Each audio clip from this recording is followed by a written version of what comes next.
Hello gang. Today's the day to cook our recipes. How exciting. So in our last lesson we made our recipes. Now we get ready to cook. We roll up our sleeves, we tie our hair back, clean our surfaces and wash our hands really carefully. So we're ready to go. Now just remind ourselves about knife safety. We have a safety cover on our knives at all times when we're walking around with them. We never ever take risks playing with our knives.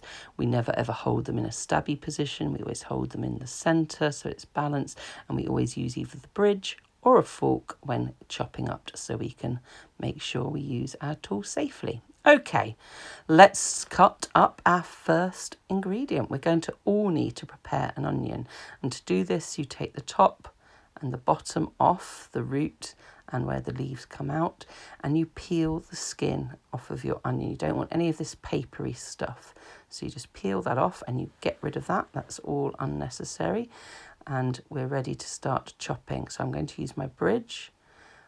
I then carefully cut it in half. I hold the bridge again, I cut in half again, and each time it's just about getting smaller and smaller, but doing it safely with having your bridge here. Okay, now we don't want massive chunks of onion, so we're going to need to cut this down. And you might want to, two of you be doing this, so you could have one of you doing one half of the onion and the other person doing the other half. And if you're worried about the bridge, remember you can use the fork as well. And look, we want to get little bits, we don't want big bits, okay? We don't want big lumps. Now I've put on my cover on my blade because I finished with it there. Some of you might need to do another cut, for example, with the lemon, or there's a lime in some of the ingredients, so you might need that. Make sure you always put the cover back on. Now, let's get on with our recipe. This is what someone else in the team can be doing. They can be weighing out all the ingredients while someone else is doing the cutting. So you just go through your ingredient list and you check and you weigh them out to get the exact measurements. Sometimes it will be 100 grams, sometimes 150, sometimes 50 grams, and you put those in a bowl. Let me just show you me weighing one lot of the ingredients. I'm going to do the beans, so remember we put our bowl on and get it to 0, then we put our ingredients in, get it to the right amount. So I wanted 100 grams of these beans and I pour them in, ready to go. And what you can do is you can break up the bigger things, so as they are melting a bit here, the vegetables defrosting, you can break those up, and if you really want to, you could always cut up some things like the bigger things like the butternut squash. So now you get your teaspoons of your flavours. Remember to follow your recipe, get them all measured out into a bowl, ready to go. And now let's have a look at our rice. So we've got 200 grams of rice, which has already been weighed out for you. And I want you to notice it comes up to this jug at about 250 millilitres mark. And what we need is double the amount of water than there was rice. So it was 250 on the marking on the jug. So we want 500 millilitres of water measured out. Okay, that's how we do rice. We do double the amount of water to rice. That we then need our stock cube, and we need to open our tins. If we've got tomatoes, you need a tin opener.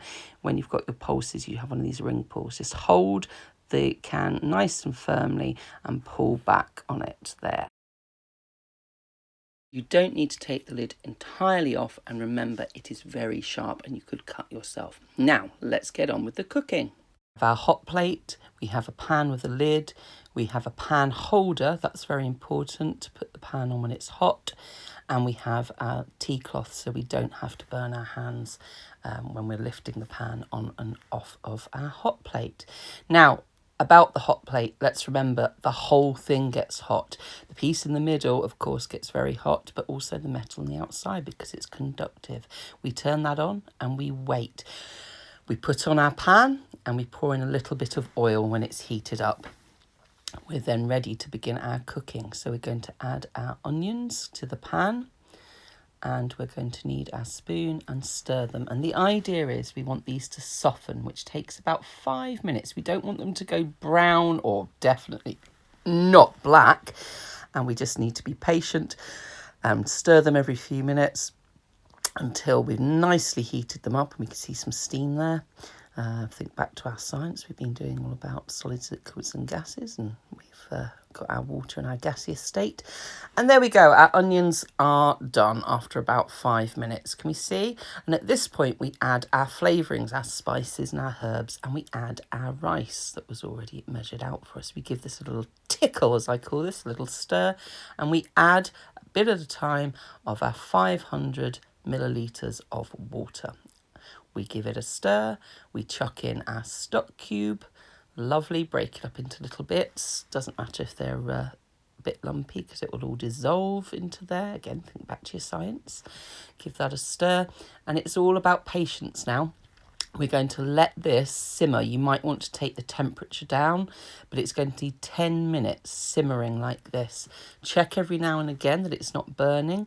And what we're trying to get it to is this stage where the water has been absorbed. If you see when I run my spoon through, there's very little liquid left. It's all been sucked up by the rice. That's what we want for the next stage. That's take about 10 minutes to do that. Next, we add in all our tinned ingredients. If you're using tomatoes, you'll put those in as well. And notice I put the liquid in that was in with my pulse. That's important because this needs more liquid. You might need to add a bit more water as you go along as well, but for the moment, putting the liquid from the tin will be okay. Then we add our other ingredients, all our veggies and things. And if you can notice, I'm just stirring a few in at a time. I'm not plunking the whole thing in. Now this will bring the temperature down of your pan because it's frozen, and those frozen vegetables will cool down what we've got in there, and it will take a little while to heat up again. But just make sure that they're all really well combined, and if it's looking a little bit dry, you can add a little bit more water. The important thing is we don't let the rice stick. If you've got things like lemon juice, you could add this here, those extra flavourings and things that you've got in your recipe. And that's it. All our flavours are in. We put our lid on and we just keep an eye to see if it needs more water. And this is going to need to simmer, which means have it at a low heat and letting it slowly cook. And after a few minutes, we'll be checking this. So leave to simmer for 2 minutes, then give it a stir. Every 2 minutes, you're going to need to give this a stir. You're going to need to check that if it needs any more liquid added to it. Okay, if it's drying out or beginning to stick, that will be terrible. So we need to keep stirring, keep checking every 2 minutes and adding a little top up. You see there, it's beginning to stick. Add some water. We don't want it to stick, okay? And that's how we go on for 30 minutes. That's how long it's going to take to cook. So you can take it in turns to do this. You can take it in turns to come up and give it a stir and add the water, or you could have just 2 of you on this job while everybody else cleans up the tables. But the idea is by the end of this, it's going to have 30 minutes cooking time being checked every 2 minutes. And it's going to be absolutely perfect while you clear up all the other ingredients and all the cooking utensils and wash up the things you've used so your tables are clear and we're ready for when our dish has finished. After our 30 minutes, we put it on the pan holder using our tea towels so we don't burn our hands, and we're very careful of the hob. Now we're going to dish up, and what we're going to do is we're going to dish up and take some photographs. So we want to get a nice portion in here in your bowl. You want to split it into about 4. Think about your recipes for 4 people and dish out some spoons. And then you want to pick out some nice vegetables to arrange on the top and make it look good. Make sure you're showing all the different things you've got, your pulses, your vegetables and things, because we're wanting to make the photograph look good. And I'm even like pushing some of the rice off the vegetables so we can get a nice clear image.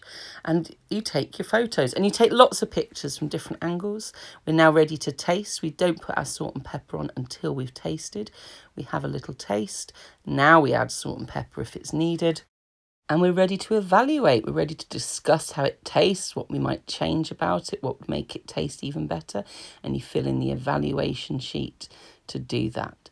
So everybody, you need to work as a team to do this. Some of you might be chopping up the vegetables, some of you might be weighing them out, some of you might be in charge of doing the stirring. However you do it, however you organise, make sure you just have a fantastic frugal food dish. Good luck with the challenge, everyone, and remember, work hard, work together and work safely. Bye.